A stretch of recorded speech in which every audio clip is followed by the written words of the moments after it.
Bular, bular.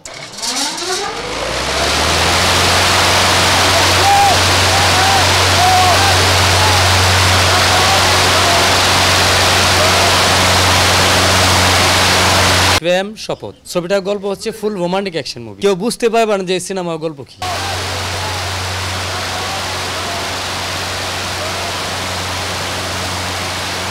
এবং এই গল্পটা শেষ পর্যন্ত আশা করি দর্শক হলে বসে দেখবে। আর ব্যাক করো না, ব্যাক করো।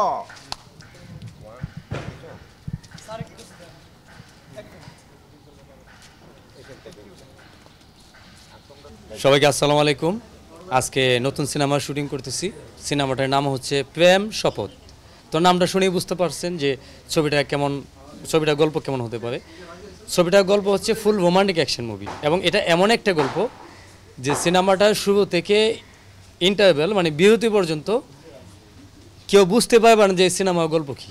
বিরতির পর যে সিকোয়েন্সটা আসবে সেই সিকোয়েন্সে গিয়ে গল্পের ধারণাটা কিছুটা পাবে এবং গল্পটা আমি অনেক সময় নিয়ে লিখছি এবং এই গল্পটার শেষ পর্যন্ত আশা করি দর্শক হলে বসে দেখবে।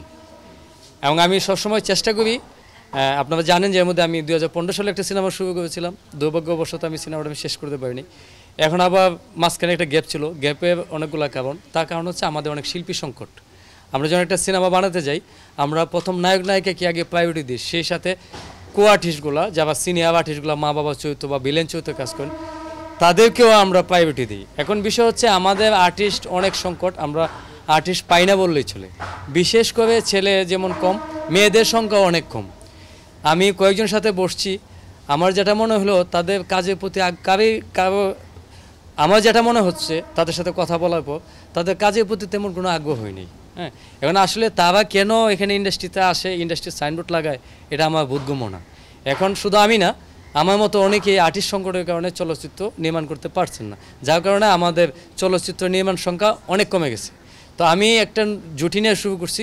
আমি আজকে যে সিনেমাটা শুটিং করছি এটার নাম হচ্ছে প্রেম শপথ। আগেও বলেছি এটা হিরো হচ্ছে পার্থ খান, নবাগত।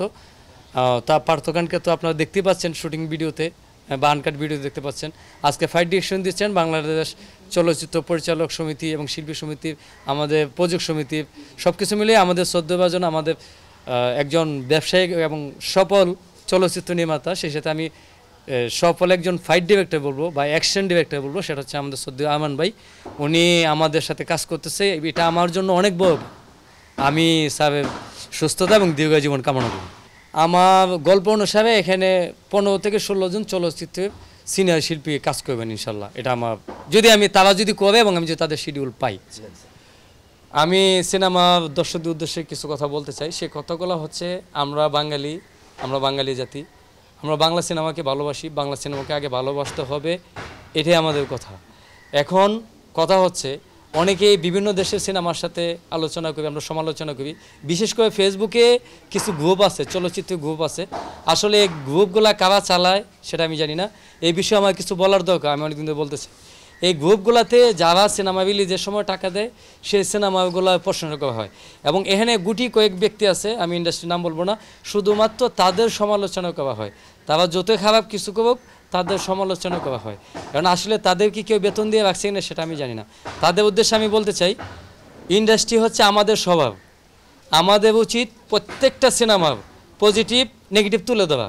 পজিটিভ তুলে ধরলে সেটা মানুষ বুঝতে পারে, নেগেটিভ তুলে ধরলেও যারা নির্মাতা বা সিনেমাটা যারা বানায় তারা বুঝতে পারে যে তাদের এখানে ভুলগুলো আছে। সেটা ভাষা অবশ্যই হতে হবে সুন্দর। এখন আমাকে সে টাকা দিল না, আমি সিনেমারকে তাকে খারাপ করে দিলাম, ফেসবুকে একটা রিভিউ দিয়ে দিলাম না, হলে দর্শক 2 জন, এটা হইলো কিছু ভাই? এগুলো আমাদের মন মানসিকতা আমাদের পরিবর্তন করতে হবে। সকলের কাছে অনুরোধ, আসলে আমরা একটু পরিবর্তন হই। সেই সাথে বাংলা সিনেমা দেখুন, বাংলা সিনেমা হচ্ছে আমাদের প্রাণের সিনেমা। অন্য দেশের সিনেমার সাথে আমাদের তুলনা করে লাভ নাই, কারণ আমরা যদি কখনো পর্যন্ত যাই তখন আমরা আলোচনা করতে পারবো। তো আমি আশা করবো আমার প্রেম শপথ সিনেমাটা দেখবেন। সকলের জন্য শুভকামনা, সবাই আমার জন্য দোয়া করবেন, আমার টিমের জন্য দোয়া করবেন। আসসালামু আলাইকুম।